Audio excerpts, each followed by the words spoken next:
Olá, alunos! Sejam todos bem-vindos à nossa aula e hoje nós vamos estudar a célula vegetal e as substâncias, das principais substâncias que elas produzem. Então, olha só aqui nesse slide. Aqui é uma foto de uma planta aquática, a elódia, e aqui mostrando, então, a célula, na foto do lado esquerdo, uma célula células túrgidas e aqui as células plasmolizadas. Então, célula vem da palavra em latim, célula com 2 L's, que Robert Hooke, em 1665, denominou fazendo menção às celas das clausuras dos conventos, porque as freiras ficavam em salas pequenas que se chamavam celas, e aí célula seria ainda o diminutivo. Observando então células vegetais da cortiça, ele fez uma associação daquilo que ele estava vendo com essas celas, e aí então ele denominou célula. Quando a gente pega uma célula animal e compara com a célula vegetal, existem vários pontos em comum. Aliás, mais pontos em comum do que pontos diferentes. Mas algumas estruturas são muito características somente de células vegetais. Então, olha aqui no slide 2. Na foto aqui em cima é uma célula animal e aqui embaixo uma célula vegetal. A célula vegetal, a primeira coisa que nos chama a atenção é a presença dessa estrutura externa aqui, que está pintado de uma cor artificial, está pintada em amarelo, que é a parede celular. A parede celular basicamente formada por celulose, e principalmente por celulose. Há vários outros componentes que nós vamos estudar, mas a celulose é o componente principal. E na célula animal não tem esse componente. Além disso, outra estrutura que chama a atenção é esta estrutura grande aqui, ó, em cor azul, que é chamado de vacúolo, que a célula animal também não tem. Outra estrutura presente na célula vegetal e que não tem na célula animal são essas organelas aqui, ó, que estão em verde, que é chamado de cloroplasto.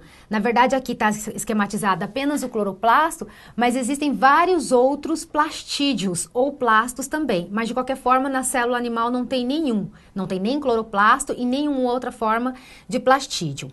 Na célula animal tem centríolos, tá aqui mostrando aqui como esses túbulos amarelados, pequenininhos, e na célula vegetal não tem. Como o nosso foco é a célula vegetal, a gente vai dar ênfase àquilo que tem na célula vegetal diferente da célula animal.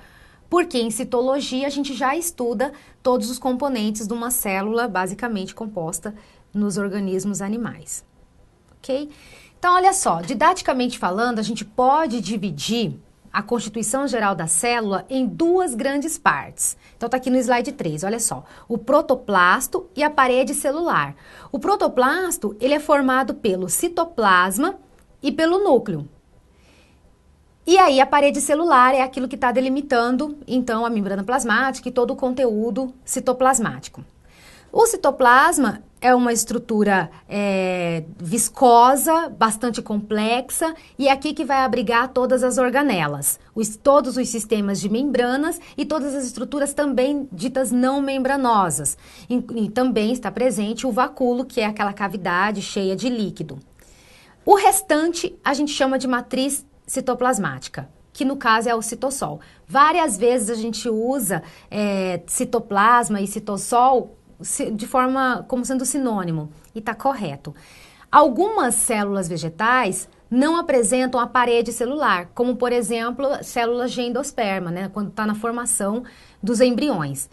Agora, e o protoplasto também pode faltar, por exemplo, nas células maduras dos elementos condutores, são chamados xilema. Então, células maduras de xilema, falta o protoplasto. E a parede celular também pode faltar em algumas células vegetais, mas a grande maioria tem o protoplasto e a parede.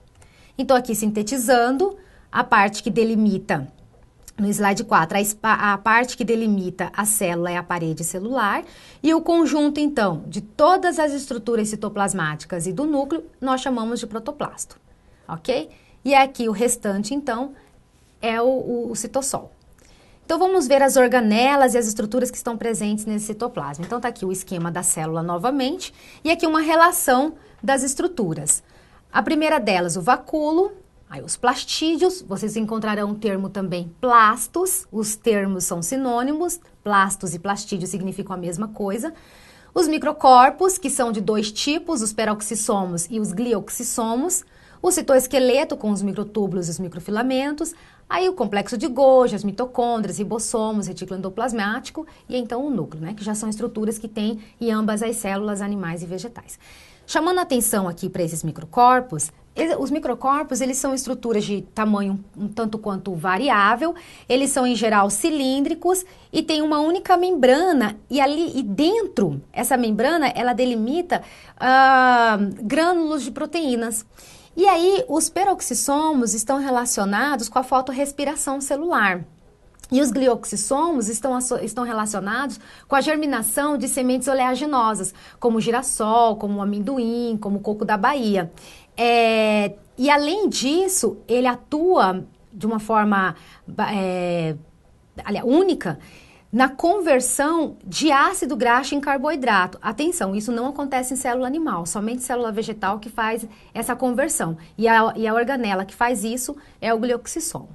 Nessa aula, a gente vai falar do vacúolo, dos plastídeos e da parede celular, porque são as três estruturas pertinentes apenas às células vegetais, ok?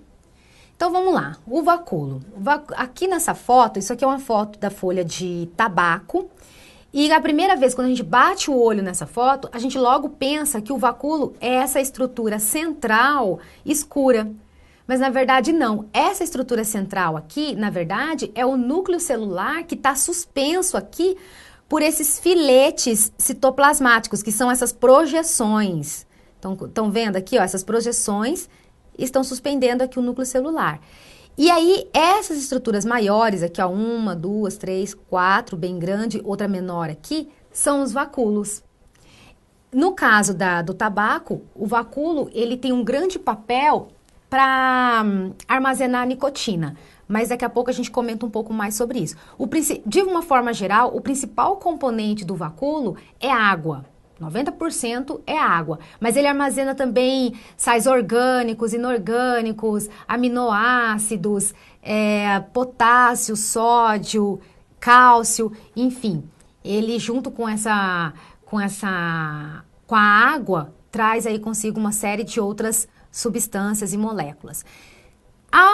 O que delimita tudo isso, a gente chama de tonoplasto. O tonoplasto é uma camada única, lipoproteica também, mas ela é trilamelar. Lembra a história da membrana plasmática, que é lipoproteica e é uma bicamada? Aqui ela é uma camada única, mas ela é trilamelar. E isso constitui o tonoplasto. Então é assim, a membrana que circunda o vacúolo é chamado de tonoplasto e todo o conteúdo dele é chamado de suco vacuolar ou suco celular. Os dois termos estão corretos. Os vacúolos, eles podem ocorrer daquela forma, como eu coloquei para vocês, espaços grandes, ocupando grandes espaços dentro da célula, mas isso vai depender do estágio de desenvolvimento da célula, se é uma célula jovem, uma célula imatura, ou já é uma célula em grande estágio de desenvolvimento, vai depender do tipo da planta, vai depender do órgão, vai depender do tecido.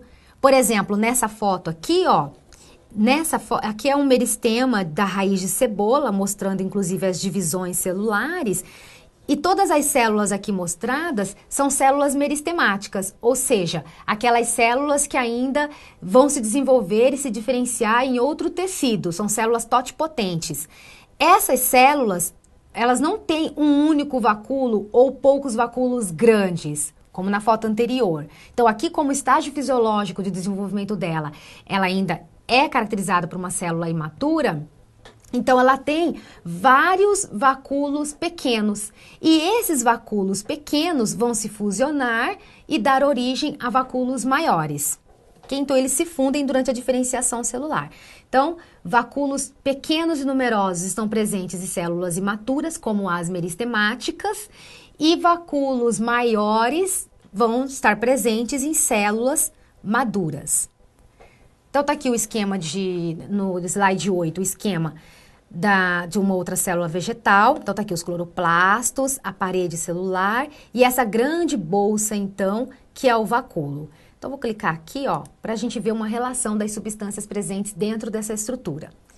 Então, dentro do conteúdo vacuolar, tem água, compostos orgânicos e inorgânicos, como eu falei, o cálcio, o potássio, o sódio, açúcares, aminoácidos, cristais podem estar presentes, formando arranjos diferentes também, e isso é uma característica de determinadas plantas. Eles podem ainda possuir metabólitos secundários, como proteínas, ácidos orgânicos, e secundários também. E desses compostos secundários, podem ter elementos que são tóxicos ou não, para a própria planta ou para outros organismos. E aí eles funcionam, então, como uma proteção contra patógenos, tá? Como, por exemplo, os taninos e a própria nicotina. Esses vacúolos também podem acumular pigmentos, chamados de antocianinas. As antocianinas são aqueles pigmentos de coloração roxo, vermelho escuro, escarlate, e é característico, por exemplo, da rabanete, de muitas flores, de muitos frutos, como a ameixa, como por exemplo a uva, ok? O pH geralmente é ácido, mas o quão ácido vai depender da planta. Se a gente comparar, por exemplo, o vacúolo de uma planta, da maçã, por exemplo, com o do limão. Então, quer dizer, o limão ele é muito mais ácido, então o pH vacuolar vai ser também menor, mais ácido. E o tonoplasto, ele tem uma bomba de próton ativa, ok? Então, aí é importante do pH geralmente ser ácido no conteúdo vacuolar. Há mais de uma teoria para explicar a origem do vacúolo. Então, a teoria mais aceita foi essa que eu coloquei aqui, ó. Ele pode se originar de um sistema de membranas do complexo de Golgi e na fase de maturação ocorre o aumento do vacúolo pelo acréscimo de vesículas do complexo de Golgi, ao tonoplasto, e aí vai dando origem a vários outros. Mas a origem primordial, diante da teoria mais aceita, é a partir das membranas do complexo de Golgi. Em alguns casos, também é aceito que o retículo endoplasmático distendido, que fica na porção cortical do citoplasma, ele também pode dar origem aos vacúolos. Então, vamos falar de uma forma mais pautada as funções dos vacúolos, né? Então, nessa foto aqui, mostrando um vacúolo único central de cor escura. Essa cor escura, né, isso aqui é uma eletromicrografia de varredura, e essa cor escura é por conta da substância que ele está armazenando. Lembrando, é característico de cada planta e órgão e estágio de desenvolvimento saber o que aquele vacúolo está armazenando. Então, isso é variável. Então, ele pode armazenar diferentes substâncias. No caso aqui mostrando, ele está armazenando o tanino. E o tanino, para a planta, ele funciona como se fosse uma substância de proteção, porque ela tem baixa palatabilidade. Então, isso afasta alguns herbívoros, tá? E ele tem participação em vários processos metabólicos. Por exemplo, a maior parte do crescimento celular se dá em função da distensão do vacúolo. Então, quando há entrada de água no vacúolo, o vacúolo se distende também a célula. Mas é claro que para isso a parede celular também tem que estar frouxamente arranjada. Aqui nesse outro slide, no slide 12, né? Então, o vacúolo pode funcionar como um compartimento osmoticamente ativo. Então, aqui tem 3 fotos. Aqui na foto A, mostrando, a seta mais larga está indicando a quantidade de solvente entrando, no caso a água. A seta mais delgada está indicando a saída de solvente, saída de água. Então, quer dizer, está entrando muito mais água do que saindo. Isso faz com que a célula fique túrgida, ou seja, fique cheia. E isso corrobora para o crescimento, o alongamento celular. Então, o vacúolo atua nesse sentido também. Se você coloca essa célula numa solução hipertônica, se você coloca, por exemplo, uma concentração de açúcar, aí vai sair mais água, né? E vai entrar uma menor quantidade de água. Então, a membrana plasmática, ela vai se desprender da parede celular. Se você coloca essa célula numa solução ainda mais concentrada, ela se desprende muito mais, mas o vacúolo atua no sentido de não fazer com que essa célula entre em colapso. E por outro lado, também a parede celular ajuda aqui a manter o tamanho da célula. Então, nesse comportamento osmótico, há a participação tanto do vacúolo quanto da parede celular. Aí aqui a foto da abertura, então, da aula. Aqui do lado esquerdo as células túrgidas e aqui as células plasmolizadas, porque foram colocadas numa solução hipertônica. Isso a gente pode verificar como um exemplo prático, até na nossa salada. Se vocês pegarem, por exemplo, um prato de alface, eles estão ali lindos e tal. Depois que vocês cortaram, que vocês colocaram sal, limão, enfim, vocês temperaram esse alface, se vocês demoram muito para comer, o que isso vai acontecer? Ele vai murchar. Então, a que se deu o murchamento desse vegetal? No caso, porque perdeu água, o vacúolo perdeu água. E aí, então, ele saiu daquele estado túrgido e foi para um estado plasmolizado. Isso também a gente pode ver quando a gente esquece de molhar as plantas. É o mesmo fenômeno. Nessa foto, do slide 14, está mostrando a função, ilustrando a função autofágica do lisossomo. Desculpa, do vacúolo, que no caso ele atua como se fosse o lisossomo da célula animal. Então, relembrando, o lisossomo da célula animal ele tem várias funções, inclusive uma função digestiva. E uma dessas funções digestivas é a capacidade de autofagia, ou seja, de conseguir digerir partes ou organelas que já não estão mais servindo para a célula. No caso da célula vegetal, como não tem lisossomo, o vacúolo desempenha esse papel. Então, por exemplo, imagina que a minha mão seja o tonoplasto. O tonoplasto, quando se aproxima, então, de restos de organelas, ou até mesmo organelas já velhas, esse tonoplasto ele sofre uma invaginação. O que é uma invaginação? É a projeção desse tonoplasto para o interior do vacúolo, do suco vacuolar.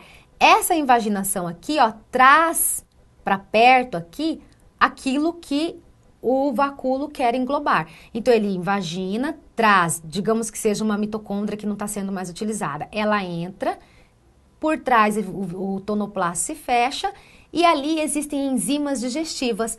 Por exemplo, a mitocôndria tem proteínas, então no suco vacuolar terá proteases, que vai fazer então a digestão, a quebra dessas proteínas. Então a gente já sabe que o suco vacuolar pode ter proteases, lipases, pode ter enzimas que digerem diferentes partes da célula.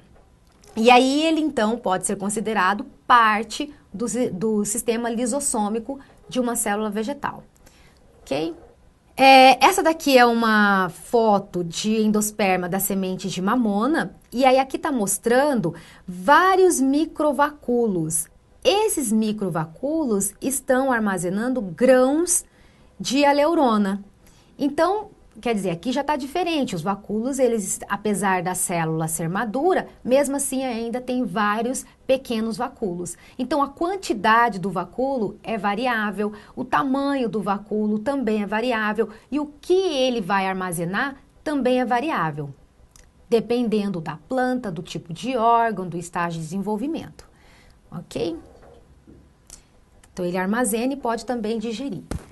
O vacúolo como local, então, de metabólito secundário. Nesse caso, mostrando no slide, são células epidérmicas e aqui está mostrando a antocianina. E aí é aquele pigmento que eu tinha comentado com vocês, que está presente, por exemplo, na beterraba, na rabanete, na uva, enfim, numa gama enorme de pétalas de flores. Na natureza é um pigmento bastante comum. Então, o vacúolo, ele armazena esse pigmento e a gente consegue enxergar a olho nu. Não o vacúolo, mas o pigmento. Esses pigmentos, eles são solúveis em água, né? E aí faz sentido, porque se o vacúolo, a maior parte da sua concentração é água, então é claro que os componentes ali também serão hidrossolúveis. E aí a nicotina é um outro composto que os vacúolos podem armazenar. Então, gente, a nicotina ela é produzida no caso, e isso vale para muitas outras substâncias tóxicas nas plantas, ela é produzida na raiz do tabaco, né? E aí ela é transportada para o caule e para as folhas. E isso acontece porque essa substância, ela é tóxica para a planta. Só que ela acaba funcionando como uma substância de proteção, como um mecanismo de proteção contra a herbivoria. Porque aí, se algum animal for se alimentar daquela folha que está repleta de substância tóxica, isso pode matar o animal, ou pelo menos deixá-lo num estado de saúde não muito bom. Então, funciona como uma proteção para a planta. Essas substâncias, elas são tóxicas não só para a planta, mas também para outros animais. Aqui são exemplos, no slide 17, são exemplos de cristais de diferentes formatos. Então, olha só, aqui são estiloides, na foto da esquerda, são essas estruturas alongadas, afiladas, e são depósitos de cristais que também podem ocorrer no interior do vacúolo. Nessa foto da direita, há um grande tricoma, essa estrutura azul, essa projeção azul aqui é chamada de tricoma, e essa estrutura escura, na verdade, não é uma só. Imagina como se fosse várias agulhas juntinhas, protegidas por uma outra estrutura. Então, essa estrutura que está protegendo é o tricoma. E essas várias agulhas são chamadas de ráfides. E essas ráfides, elas também funcionam como mecanismo de defesa para a planta.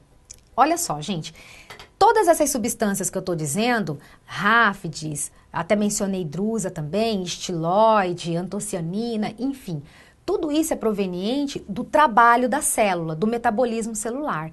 E tudo que é proveniente do trabalho do metabolismo celular, a gente chama de substâncias ergásticas. Ergon significa trabalho. Então, ergástica vem da palavra ergon, que significa trabalho. Aqui na foto da esquerda, então, esquema da ráfide, isso no slide 18, da ráfide, um aglomerado de ráfides aqui. E aqui embaixo, na foto à direita, você vê esse precipitado de oxalato de cálcio. Isso aqui é um cristal com várias faces, que a gente chama de drusas.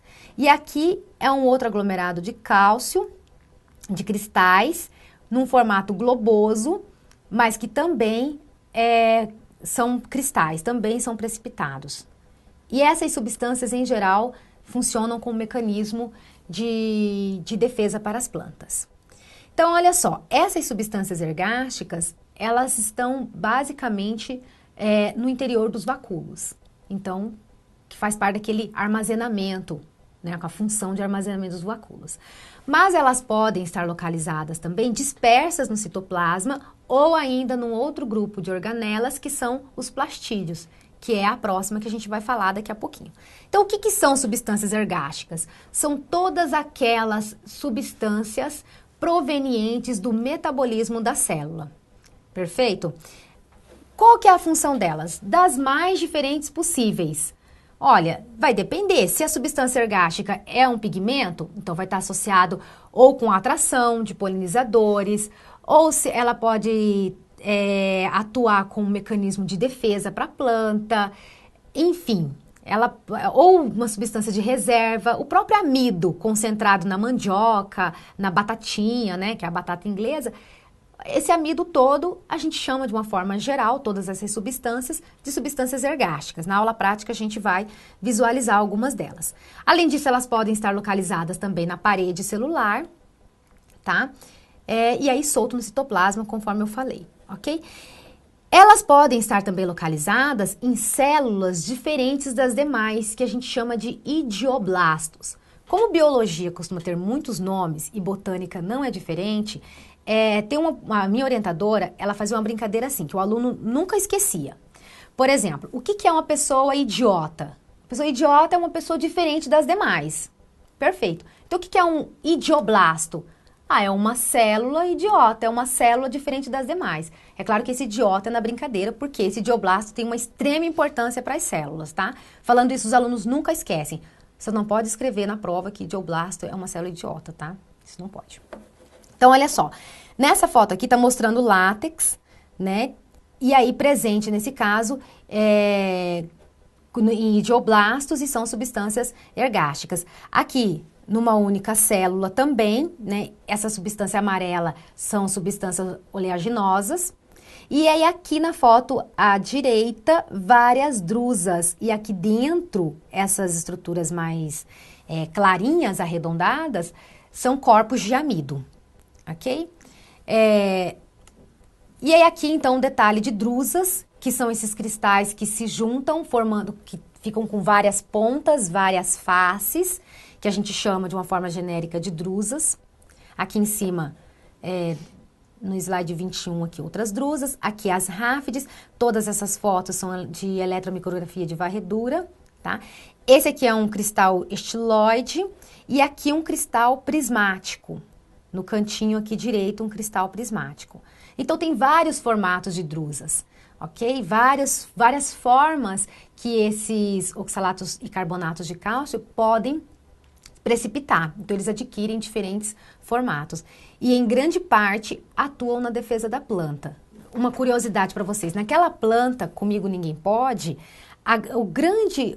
o enorme grau de toxicidade daquela planta é dada pelas ráfides. É claro que tem substâncias também tóxicas, mas o que irrita a glote e dá edema de glote, né, no caso de ingestão da folha da Comigo Ninguém Pode por crianças ou animais, é porque ao mastigar rompe a parede que está protegendo essas ráfides e expõe. Então as ráfides, imagina aquele formato de agulha, ela é alongada, afilada nas extremidades. Essas estruturas afiladas, elas irritam a mucosa da garganta. E aí o grande grau de toxicidade da Comigo Ninguém Pode é dada por essas ráfides. E aqui, ó, como eu disse para vocês, né, que o vacúolo pode ser originado pelo retículo endoplasmático distendido. Então, essa linha aqui, ó, alongada, é o retículo endoplasmático distendido. E nesse caso eu coloquei aqui porque ele que originou esses corpos oleaginosos no slide 22. E esses corpos oleaginosos, eles também são considerados substâncias ergásticas. E aí esses corpos oleaginosos, eles não são considerados organelas, mas alguns têm membrana envolvendo, outros ficam acumulados no vacúolo. E aí quem produz é o retículo endoplasmático distendido, ele produz esses corpos oleaginosos e fica acumulado no vacúolo, ok? E além disso, ele ainda pode originar o próprio vacúolo. Plastídeos, então. O que são plastídeos? Quais são as funções desses plastídeos? Bem, então os plastídeos ou plastos compreendem um outro grupo de organelas que são característicos de células vegetais, tá bom? Tem várias funções, vai depender do tipo de plastídio. E esses plastídeos, eles estarão presentes nas diferentes células vegetais, também dependendo do tipo da planta e dependendo do estágio de desenvolvimento, de maturação daquele vegetal, ok? A divisão do plastídio é dado por fissão ou fissura, o mesmo termo. E aí, essa forma, né, de divisão celular, né, um plastídio, por fissão, se originam dois, é parecido com aqueles que ocorrem em bactérias. E isso dá respaldo à teoria, como lá nas mitocôndrias, de que os plastídeos foram originados de bactérias endossimbióticas, tá bom? Além disso, os plastídeos também têm ribossomos, têm DNA próprio, tem várias proteínas imersas numa estrutura semelhante ao citoplasma, mas aqui recebe outro nome, é chamado de estroma, já vou falar para vocês. Então, várias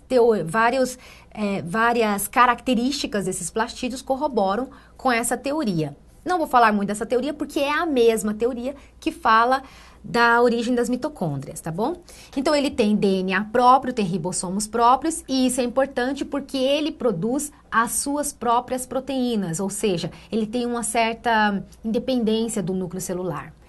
E o genoma é uma molécula circular de DNA.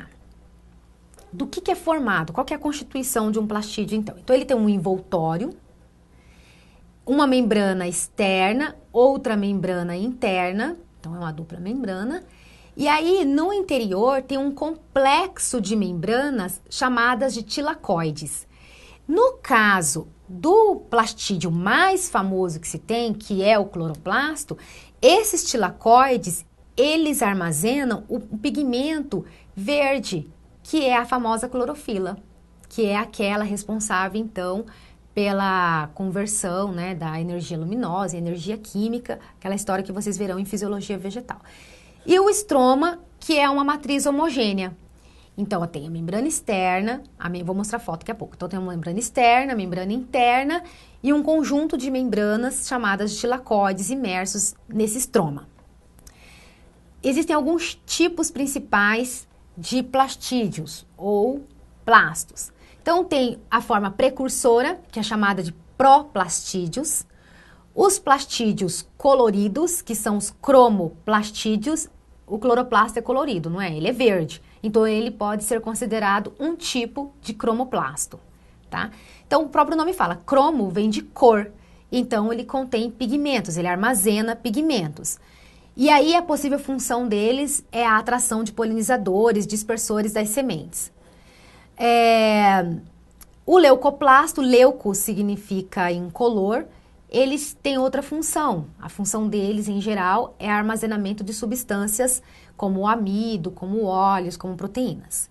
E o estioplasto, ele é desenvolvido naquelas plantas que, por algum motivo, se desenvolveu no escuro.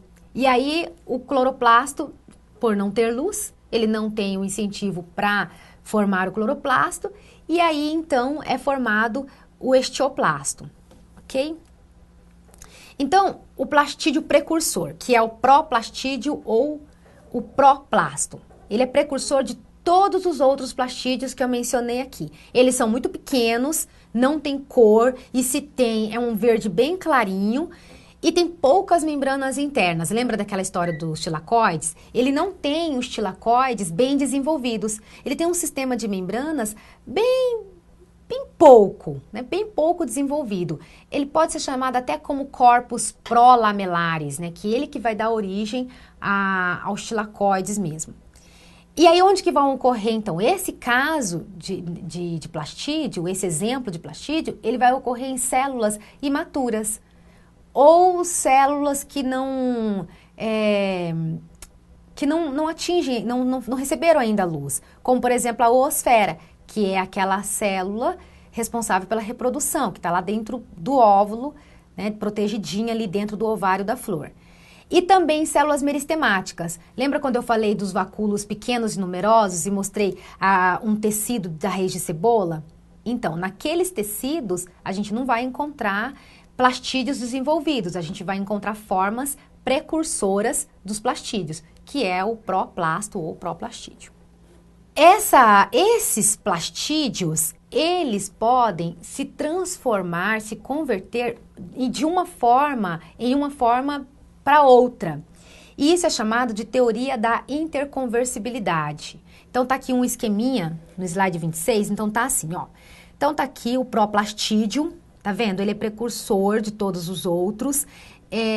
Não tem membranas diferenciadas, olha, reparem, tem só a membrana externa e interna aqui, tem o estroma e aí não tem mais nada. Aí começa a formar, então, aqui na figura B, começa a formar esses corpos aqui como forma de vesículas achatadas, dá uma olhadinha aqui na C, e aí vão formando, então, os tilacoides, que são essas estruturas aqui menores aqui dentro.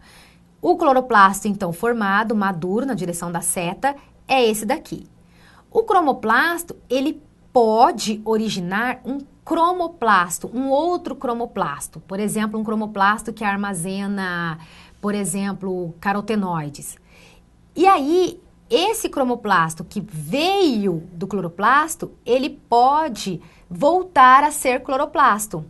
Depende de respostas fisiológicas da planta. Então, por isso que a direção da seta aqui, ó, tá nos dois lados. Então, o cromoplasto pode se converter em cloroplasto e este também em cromoplasto.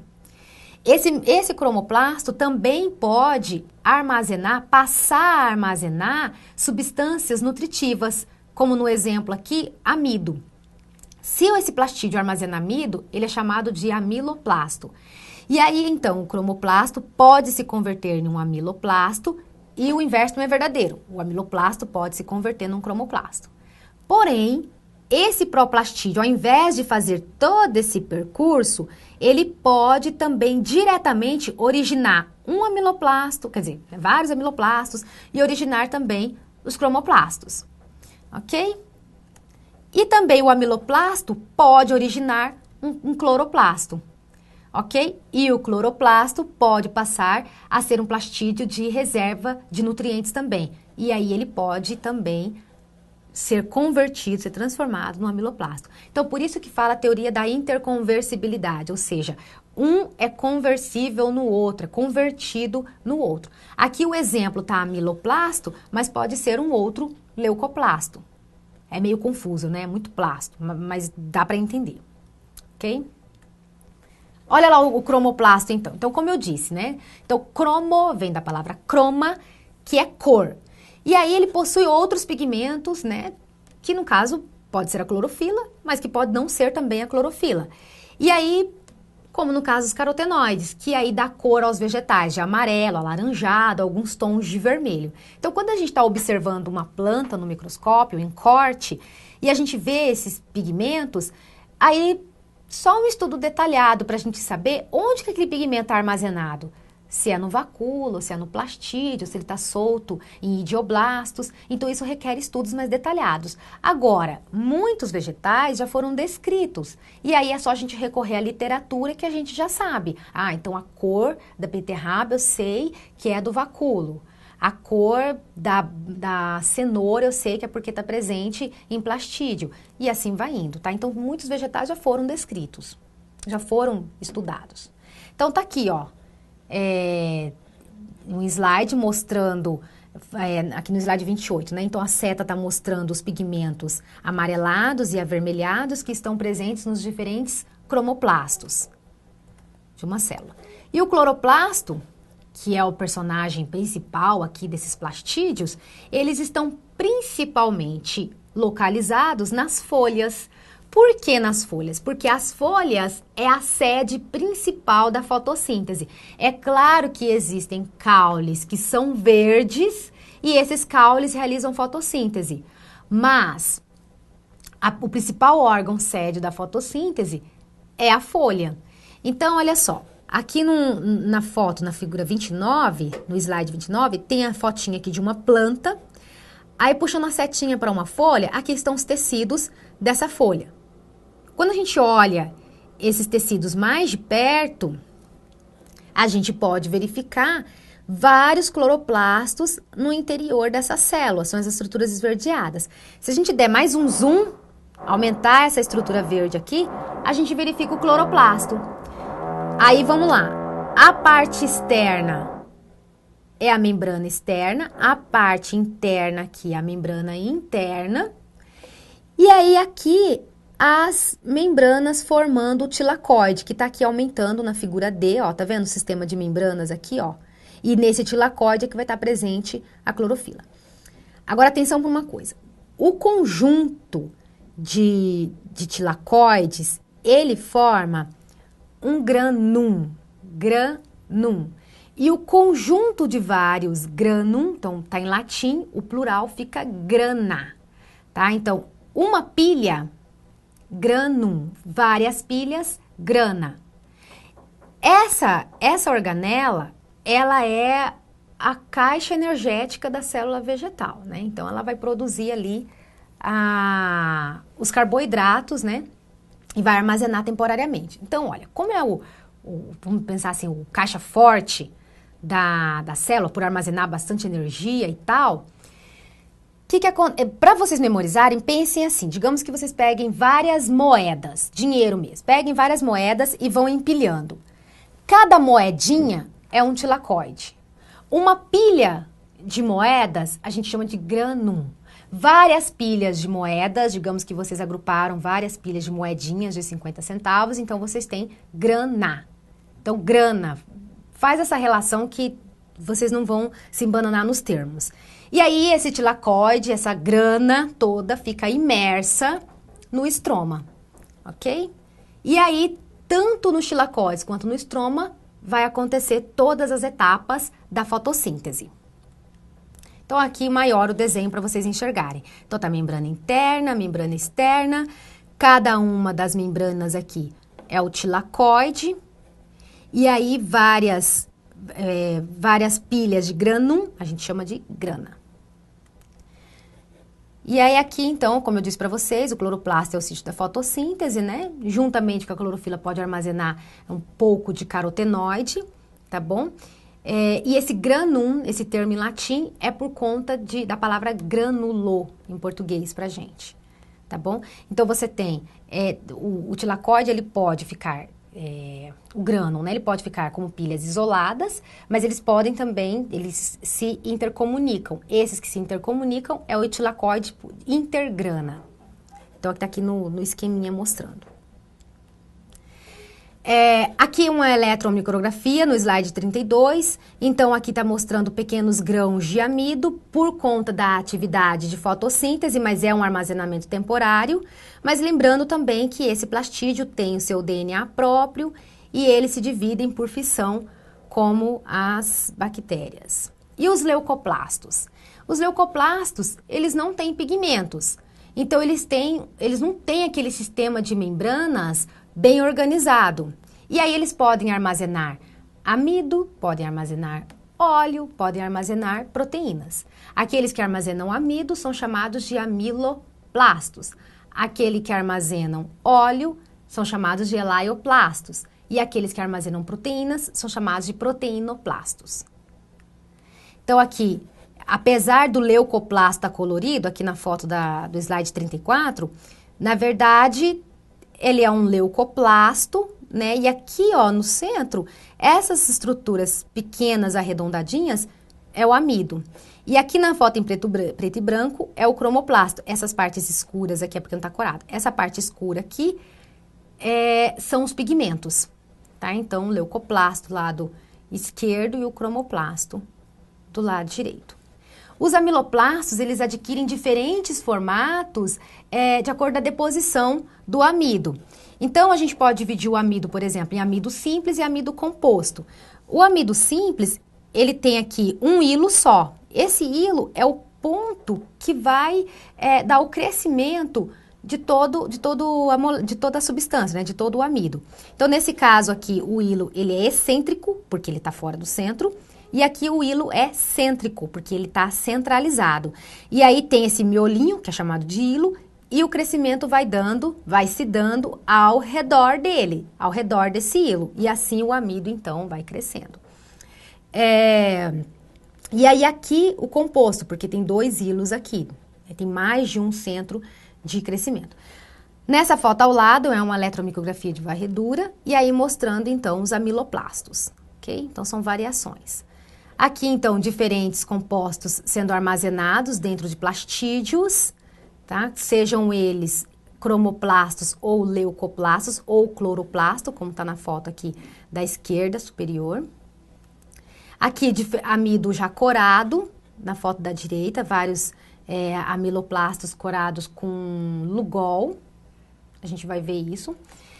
E nesse slide mostrando os esteoplastos. Então, esses esteoplastos, eles, naquelas plantas que cresceram fora da luz, eles perdem, aquele sistema de membranas dos tilacoides se degeneram. Então, o sistema de membranas se degenera.